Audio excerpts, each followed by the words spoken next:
Well, here we are.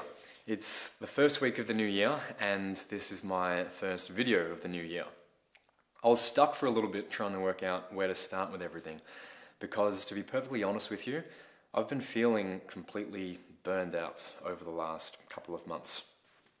2020 was obviously a very challenging year for everybody, so I know I'm not going to be alone in feeling this way.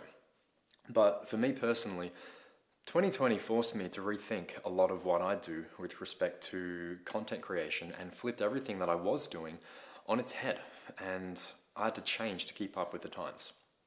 In some ways, the past year was one of the most productive years of my life. I mean, I only really started creating all of the YouTube content that probably brought you here from around July 2020. And there was also the launch of my app and the release of all of my training programs and workouts into that app. And of course, 2020 was the year that my headquarters, my gym, finally opened up. So all up, there were some very, very big developments that came in the past year. But all of this came from my being forced to take absolutely everything that I knew, everything that I was looking forwards to, and all the opportunities that I'd spent the years prior to 2020 creating, and watch them all pretty much just fall to pieces. For starters, I spent the majority of 2018 and 2019 on the road, touring around, teaching workshops all over the world, and making myself known across the professional coaching industry. And when it came to 2020, I already had about maybe 20 weeks of touring lined up internationally, with my first scheduled event of the year going to be in Milan, Italy of all places, with my friend John Meadows. Now, that of course was all put to a sudden halt, and I had to completely rethink everything that I was doing. Now, I absolutely do consider myself to be very fortunate to be in the position that I'm in, and for the work that I'd done prior to all of this going down, because I at least had a platform to be able to work off, and I had the opportunity to be able to pivot towards something different with my content creation. But it has ultimately left me feeling completely burned out and losing a lot of the passion for what I would do with training and content creation. Because for a while it was starting to become something that I was doing more to pass the time, or to distract myself, or to fill a void instead of always being something that I truly wanted to do. Now, I think burnout is completely normal, and it's all part of the creative process. Just like training in the gym, if you never reach that point of absolute failure, you never truly know where the limit lies, and it often takes pushing yourself to that point and getting some of those overreaching effects of fatigue and maybe even injury that will then become the stimulus for change for the better, as you can then implement strategies to help you work and train smarter to avoid those same mistakes and roadblocks. So today, I'm going to give you 4 things that I do and will be continuing to do this year to help bring me out of this burned out state and to help me stay inspired and in touch with the creative process long term. Hopefully it's able to help you in some way. First is to understand the flaw in motivation. I think one of the biggest mistakes that people make is thinking that they should be motivated all the time. It's completely unrealistic, and it sets you up for a lot of disappointment. So instead of relying on motivation to push you through whatever it is that you're meant to be doing, particularly when things get challenging, look to set up systems and habits that will pull you through the days that you don't want to do anything at all.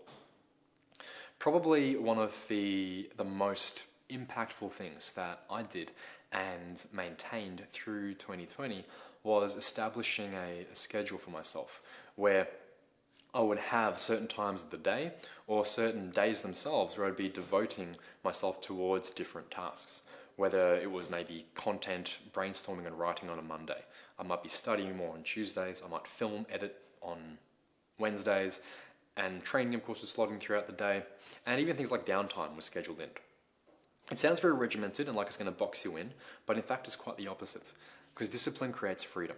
So instead of waiting on big bursts of motivation and creativity to strike, I would make sure that I was showing up each day and checking off the minimum that I needed to get done each day on whatever the task was, which was often just enough to keep me inching forwards and progressing incrementally.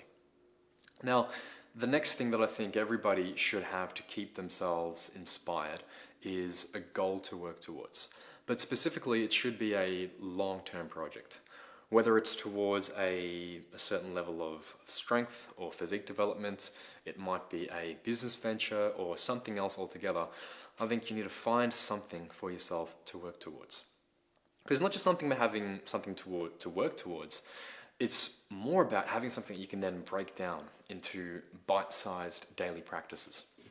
So from day one, that task may seem like an impossible task, but once you've got that endpoint in mind, you can start to reverse engineer how you're going to be able to get there, which will then provide the framework for all of those daily habits and systems that I mentioned before.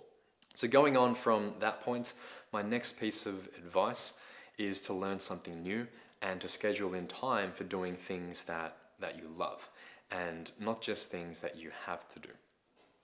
Learning a new skill is an extremely rewarding and stimulating experience. It can be frustrating, of course, but it's a great way to keep your life fresh and full of excitement and new discovery each day, as well as fueling more curiosity and enjoyment from just about everything that you do. It doesn't even have to be a brand new skill. It could be something quite interrelated to what you're already doing or already good at. For me personally, while I've found over the years I've gotten a lot less enjoyment at times from physical traditional training in the gym for bodybuilding or strength training purposes, I've found a lot of fun and excitement in picking up Brazilian Jiu-Jitsu and even skateboarding over the past 12 months. On the more passive side of things, I'm also learning Spanish and always continuing to develop my guitar playing skills, and I'm even starting to explore the realms of music recording and production.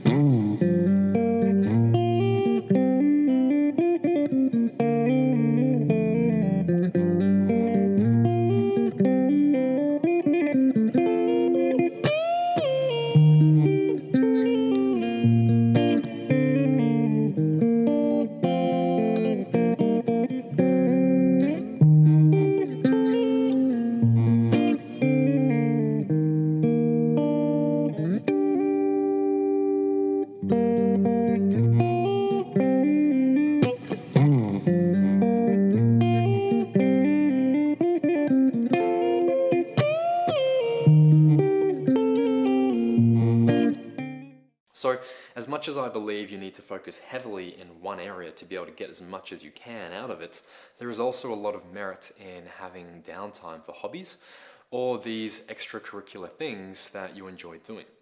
From a cognitive perspective, these things force you to switch off from the rumination and the constant chatter and obsession that you likely have towards that one major project of your body or training or business or whatever it may be. And then when you come back to the main focused task that you're trying to achieve, you're completely refreshed and re-energized, and you're able to attack it with full passion and excitement as if it were the very first time, every single time. Now, finally, and probably most important in my eyes, is to just create. Don't worry about the end goal, or what other people will think of it, or if this is something that you're ever going to share with the masses, or even with just a couple of people. Just create for the sake of creating. It's a very human quality that I think we've lost a lot of touch with over the years, where people are now very fearful of what other people will think, or they have a lot of uncertainty and doubt around their own skills. And it's very sad, because by nature, we are curious and analytical beings. But for a number of reasons, we have lost a lot of this and we've replaced it instead with apathy, frustration, and restlessness. For me, simply being curious and wanting to create better content has led me to learning more about the nuances of lighting and cameras and lenses and photography, videography, video editing, and even on a broader scale, just general aesthetics and design, which has created even more enjoyment around a lot of what I do. Because now I'm no longer putting out a video for social media or for my app or for my website. Instead, I'm giving myself an opportunity to create something that is a little bit better than last time. And it excites me to think that even that is going to pale in comparison to where things will be long term in 6 months or 6 years from now. So one of my favorite researchers is Brene, and she has a quote that I think speaks volumes around a lot of the fear that we have instilled in us around creation of content and the fear of judgment from others. The quote is, "I'm here to get it right, not to be right." And said in a slightly different way, it's, I'm here to be curious, to explore, to learn and to make mistakes and to continually improve, not to be the best, because the best is really an unattainable thing. It's a lot less about the end goal and a lot more about the daily resilience that you show to continually want to not just be your best, but to be more than your best. It's a big part of where my brand Ganbaru Method got its name from. One of the translations of this Japanese word is to slog on tenaciously through difficult times. Another definition is to strive to not just be your best, but to become more than your best. It's this constant pursuit of improvement, which I think is something that resonates with all of us. So I know this video is a little bit different from what I normally do on this channel, but if you've stuck it out for this long, I hope you've gotten something useful from this video and that you've enjoyed it. Thank you for sticking around till the very end, and thank you all for the ongoing support. Whether you're a brand new follower to my YouTube channel here, or you've been following along from day one when I first started in the industry nearly over 10 years ago now, I really can't express in words just how much it means to me to have you guys all showing your support. So thank you once again, and here's to a great 2021, and I'll see you all next time.